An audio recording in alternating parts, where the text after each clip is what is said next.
Buongiorno, benvenuti alla TG Sicilia, le principali notizie. A Vittoria, tunisino psichicamente instabile, litiga in famiglia e dà fuoco all'abitazione. Morta la madre, gravissime le due sorelle e il padre dell'uomo, la drammatica testimonianza di una vicina di casa. Studenti violenti a scuola, a Palermo, schiaffo di un alunno a un docente del Canizzaro. A Milazzo, pugni e calci di un giovane bocciato a un insegnante che finisce in ospedale. Palermo, Daspo al branco dopo l'aggressione omofoba di gennaio a 6 amici omosessuali. Divieto di frequentare il centro e i locali per i 7 protagonisti del pestaggio. 3 sono minorenni. A Messina, disagi ovunque per la crisi idrica, un'ordinanza antisprechi riduce anche le docce sulle spiagge libere. Ad Agrigento, Sciacca e Favara si scaverà con le trivelle alla sospirata ricerca dell'acqua. La cardiochirurgia pediatrica di Taormina non chiuderà. Attesa per una nuova proroga da luglio fino a febbraio prossimi, in vista di una successiva rimodulazione del piano ospedaliero che consenta la coesistenza con l'analogo centro medico di Palermo. Littorina addio, dopo più di un secolo, l'ultimo viaggio da Catania a Paternò a bordo del pittoresco storico trenino che in molti già rimpiangono e che sarà sostituito dalla metro. Agrigento Capitale della Cultura 2025, presentate le manifestazioni che coinvolgeranno operatori turistici e cittadini. Al vertice di Taormina Arte arriva Gianna Fratta, direttrice d'orchestra e pianista. A Catania intrattenimento, comicità ma anche riflessione nella nuova stagione dei teatri ABC e Musco. Calcio, ormai è questione di ore e di una firma per l'arrivo sulla panchina del Catania di Domenico Toscano. L'accordo del Cesena con D'Aversa dà sostanzialmente il via libera al tecnico calabrese.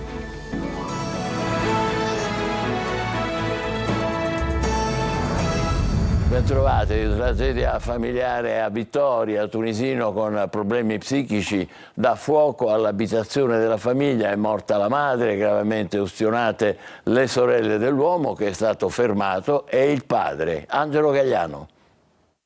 Un morto e 3 feriti gravi. È pesantissimo il bilancio della tragedia familiare avvenuta a Vittoria, dove un 28enne tunisino con problemi psichici, forse al culmine di una lite, ha dato fuoco all'abitazione dei familiari ed è poi fuggito. Solo stamattina l'uomo è stato rintracciato ed arrestato in Piazza del Popolo.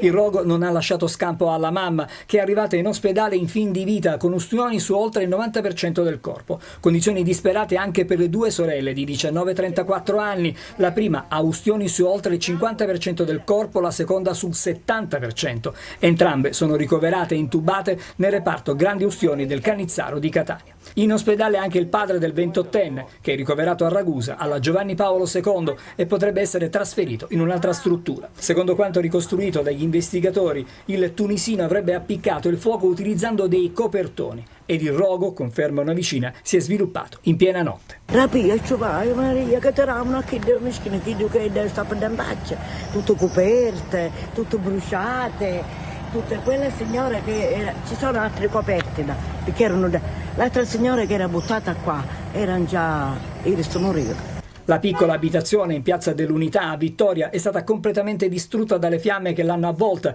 e che hanno reso complicate anche le operazioni di salvataggio dei vigili del fuoco. Il tunisino, lo ricordiamo, è in stato di fermo.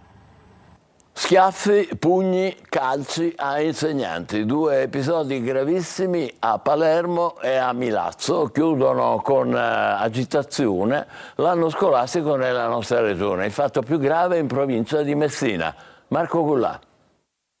Il clima doveva essere di festa da ultimo giorno di scuola e invece tutto è cambiato nel giro di pochi minuti. Liceo Cannizzaro di Palermo, il professore annota un'assenza ingiustificata e di tutta risposta. L'alunno lo colpisce con uno schiaffo al collo. Una vera aggressione. Lo studente sedicenne rischia adesso una sospensione di 30 giorni. Resta il gesto grave, senza nemmeno le scuse dell'alunno. Da Palermo a Milazzo, Istituto Da Vinci, un altro docente aggredito da uno studente. L'alunno si sarebbe reso protagonista del grave gesto dopo aver appreso di essere stato bocciato. La scuola aveva infatti convocato i genitori per informarli della decisione presa, ma poco dopo il giovane ha raggiunto l'istituto per poi scagliarsi contro il professore di matematica incontrato nel corridoio. Calci e pugni. Il professore di matematica adesso sta comunque meglio. Un altro grave gesto al tramonto dell'anno scolastico. Arrestato a Catania un giovane nigeriano accusato di violenza sessuale nei confronti di una prostituta. 10 giorni fa la donna era stata aggredita e costretta a subire lo stupro in una strada vicina al porto. L'uomo l'aveva trascinata a forza in un vicolo dove l'aveva violentata dopo averla tramortita con schiaffi, pugni e colpi di pietra in testa. Il nigeriano è stato rinchiuso nel carcere di Piazza Lanza. A Palermo arrestato un giovane istruttore sportivo che lavorava in diverse palestre, che è accusato di adescamento di giovanissime allieve e di produzione di materiale pornografico realizzato con ragazze minorenni. L'indagine è nata dalla segnalazione di un genitore messo in allarme dai racconti della figlia 14enne. Palermo a gennaio avevano picchiato e insultato giovani omosessuali. Adesso è scattato per loro il Daspo Willy, per 4 maggiorenni e per 3 ancora minorenni. Non potranno avvicinarsi nella zona tra il Teatro Massimo e il Politeama. Marco Gullà. A gennaio, in pieno centro, presero di mira un gruppo di giovani picchiandoli e riempiendoli di insulti omofobi. Poi asportarono alcolici da un mini market, minacciando il proprietario. A febbraio vennero identificati, 3 di loro furono arrestati e posti ai domiciliari, per un quarto fu disposto l'obbligo di firma e gli altri 3 minorenni vennero collocati in una comunità. Ora per i 7 arriva anche il Daspo Willy, provvedimento del questore che prevede il divieto di accesso ad alcuni locali specifici e un'altra serie di limitazioni. La banda, composta da 9 giovanissimi, entrò in azione nella centralissima piazza Marchese di Ragalmici, aggredendo 6 giovani, provocando loro lesioni e contusioni. I 7 ragazzi risultano indagati per lesioni personali aggravate in concorso e per minacce aggravate in concorso. 5 risultano indagati anche per rapina aggravata in concorso. Adesso per tutti e 7 è arrivato il Daspo Willy. Non potranno transitare, stazionare nella zona in cui si verificarono i fatti tra il Politeama e il Massimo, dove sono presenti diversi locali notturni. A Messina, disagio ovunque per la crisi idrica. Un'ordinanza antisprechi riduce anche le docce sulle spiagge libere. Delle 80 dell'anno scorso ne resteranno 13. Francesco Triolo. Allora, in questo momento l'ipotesi è di mettere 13 docce dislocate sull'intero territorio comunale. L'anno scorso ne avevamo messo 80, ma quest'anno la situazione idrica in Sicilia è completamente diversa. Da 80 a 13 a 0 il passo è breve, perché l'ipotesi più ottimista dell'assessore alle politiche del mare Francesco Caminiti potrebbe essere cancellata dall'inasprimento dell'ordinanza antisprechi che il sindaco di Messina potrebbe emanare nei prossimi giorni a causa dell'emergenza siccità in Sicilia. Così si rischia di condizionare anche il piano spiagge di Messina, perché se da un lato la stagione balneare partirà ufficialmente il prossimo 15 giugno, gli operai della Messina Servizi sono al lavoro ormai da giorni per posizionare le rampe d'accesso per i disabili e le isole ecologiche con i cestini per i rifiuti differenziati. Intanto si stanno recuperando zone balneari come quella della spiaggia del Ringo nella zona nord della città, un tempo ricovero di barche e rifiuti, adesso riqualificata. Lì in questi giorni è stato tolto di tutto, decine di pneumatici, rifiuti di ogni genere, cassoni di ferro, vecchi frigoriferi, tavoli e sedie, rifiuti ingombranti, vecchi ed arrugginiti che costituivano anche un pericolo. Adesso si punta alla bandiera blu e per farlo occorre riconquistare porzioni di spiaggia sul territorio.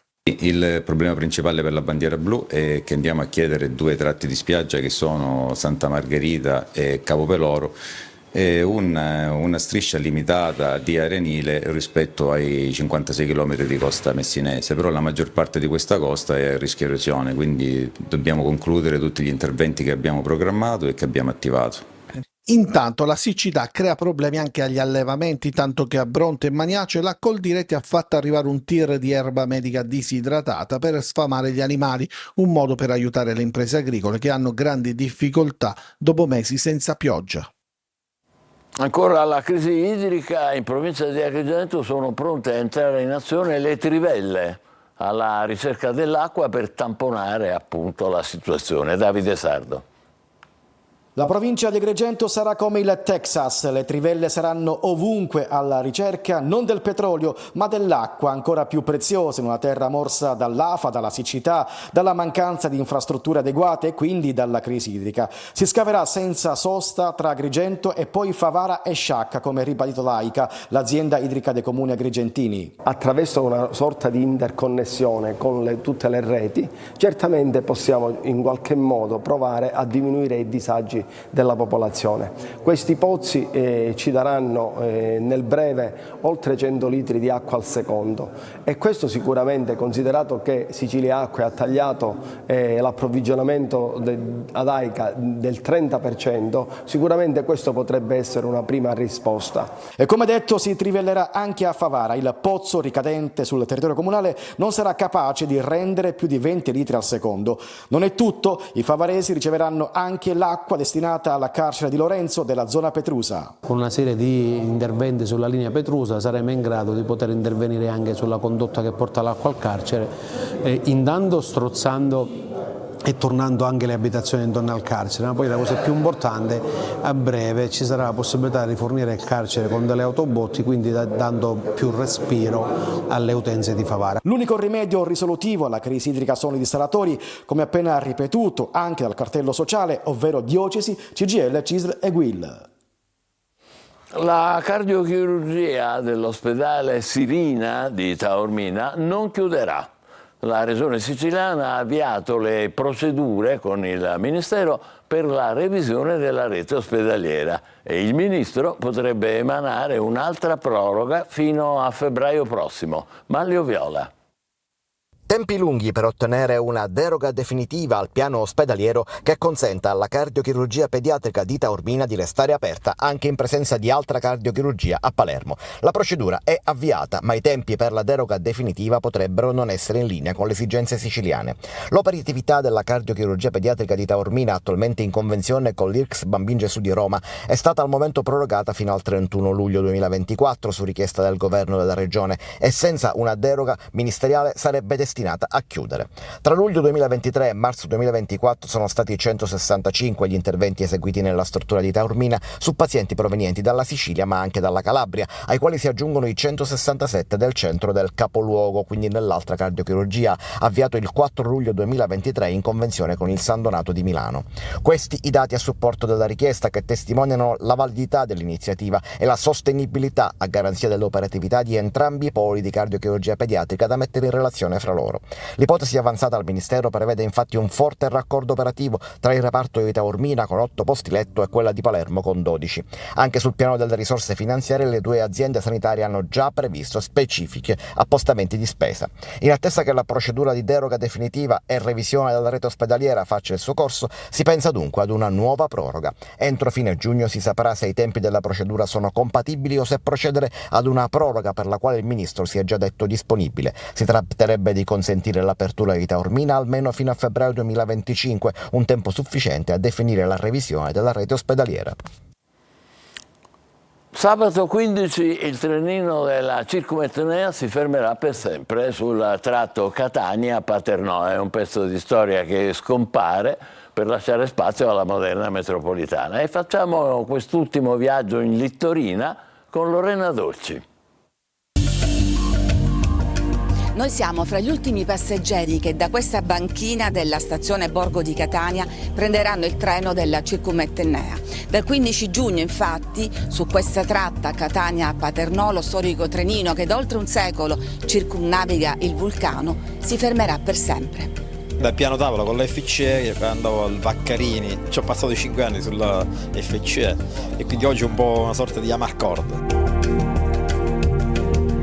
La dismissione della tratta è stata decisa dalla FCE per non intralciare i cantieri per il prolungamento della metropolitana. Viaggiamo paralleli alla circonvallazione di Catania. Più di 100 passaggi a livello lungo il percorso, quasi tutti automatizzati, la cui presenza in aree urbanizzate è stata proprio una delle ragioni di sicurezza.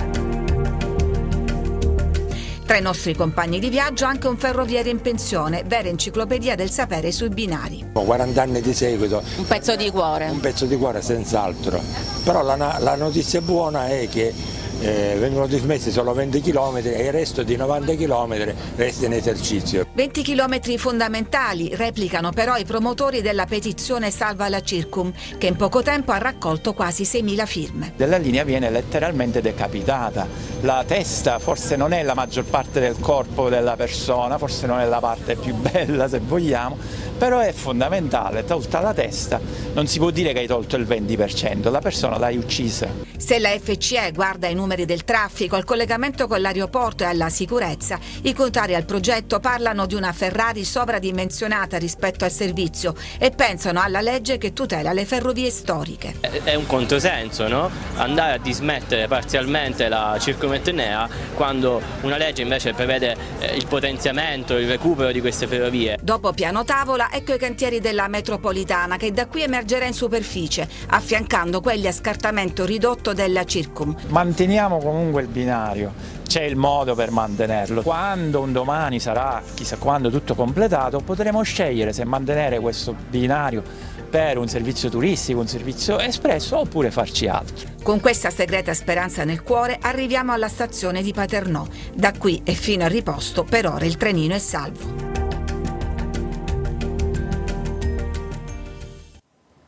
Primo confronto con il territorio della Fondazione Agrigento Capitale della Cultura 2025. Presentate le iniziative da proporre agli operatori turistici e ai cittadini. Davide Sardo.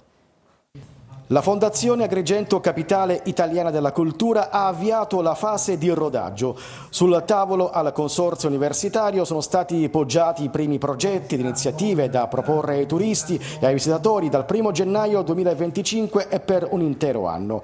Nella sede universitaria agrigentina si è svolto un altro tra i primi confronti con il territorio agrigentino, a cui ne seguiranno altri per promuovere e concertare la preparazione dell'evento, ascoltando e condividendo idee e proposte da attuare all'interno di Agrigento 2025. All'appello hanno risposto operatori turistici, imprenditori, rappresentanti di associazioni culturali e tanti cittadini. Agrigento Capitale della Cultura non è un qualcosa di qualcuno, ma è un'opportunità per tutta la collettività della provincia di Agrigento per far emergere il bello, per far emergere le positività, per far emergere i talenti, per creare effervescenze culturali che devono promanarsi dal 2025.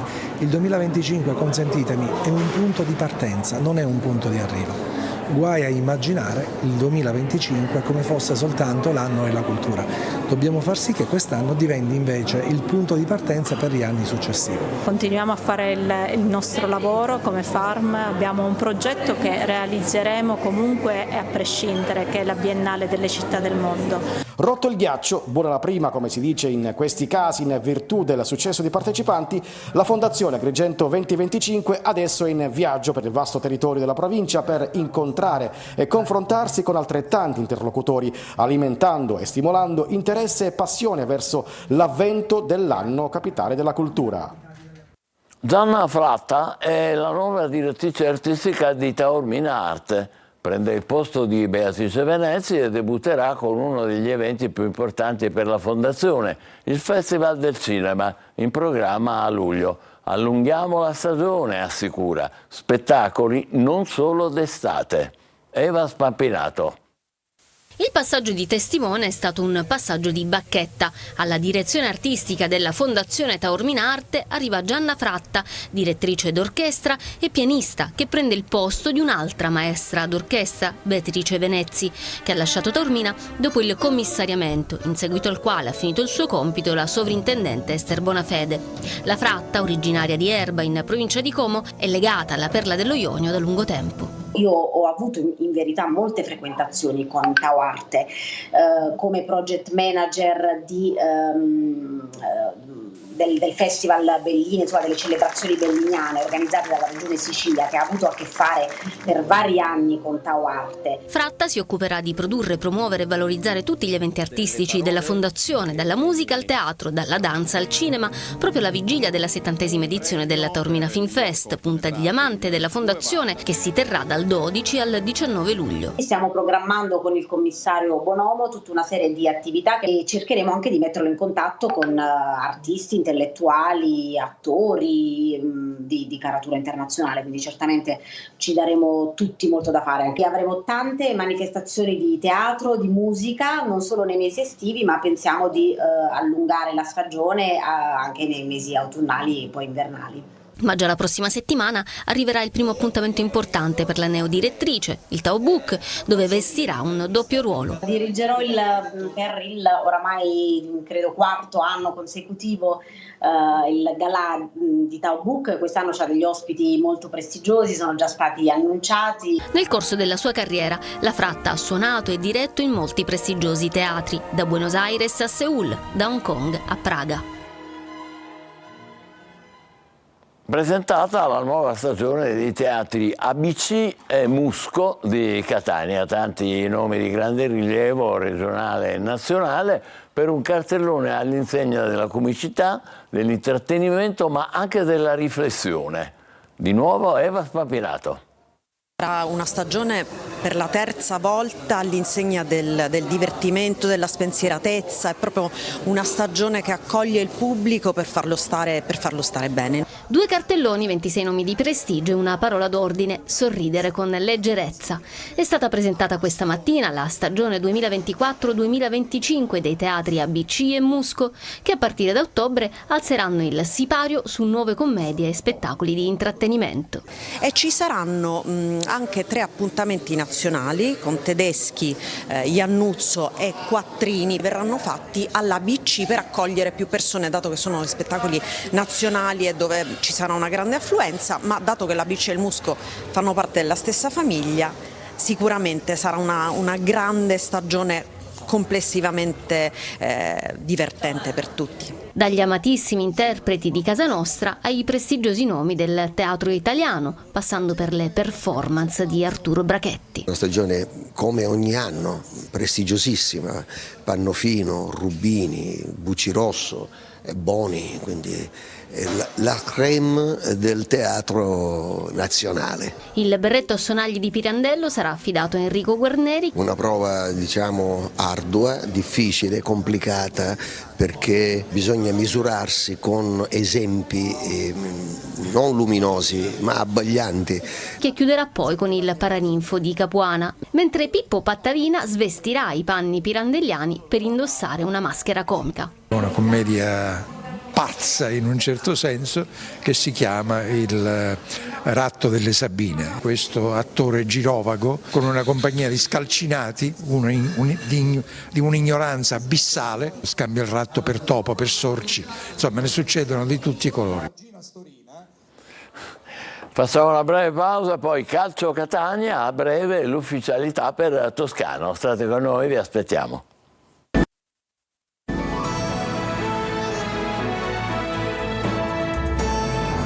Eccoci al calcio, questione davvero di ore e di una firma all'arrivo sulla panchina del Catania di Domenico Toscano. L'accordo del Cesena con D'Aversa dà sostanzialmente il via libera al tecnico calabrese. Francesco Triolo. È solo una formalità, anzi una doppia formalità, l'arrivo di Domenico Toscano sulla panchina del Catania, questione di documentazione, quella che deve essere sistemata a Cesena per mettere nero su bianco la rescissione del legame contrattuale che legava l'allenatore calabrese ai romagnoli anche per il prossimo campionato, per una clausola inserita nel contratto che ne prevedeva il rinnovo automatico in caso di promozione, e poi a seguire e di conseguenza la firma sul contratto che farà diventare Toscano il nuovo allenatore del Catania per i prossimi 3 anni. La firma di Roberto D'Aversa a Cesena libera un po' tutti e, come si dice in questi casi, è davvero questione di ore, con l'ufficialità che potrebbe avvenire nella giornata di oggi, più probabilmente domani. Da definire invece la posizione di Michele Zeoli, il tecnico che ha traghettato il Catania nei momenti più complicati di quest'ultima stagione e che si è messo a disposizione del club da uomo squadra. Una volta chiuso il cerchio sulla guida tecnica, il direttore sportivo Daniele Faggiano potrà dare un'accelerata anche al mercato dei... Sono diverse le piste che sta seguendo. Uno dei giocatori che al Catania piace già dalla sessione di gennaio è Gabriele Artistico, attaccante della Virtus Francavilla, appena retrocesso e quindi libero di accasarsi ovunque. Già in inverno aveva espresso gradimento per la piazza rossazzurra, adesso occorrerà verificare se verrà confermato. Noi ci fermiamo qui, l'appuntamento è per le 20, grazie per essere stati con noi, buon pomeriggio.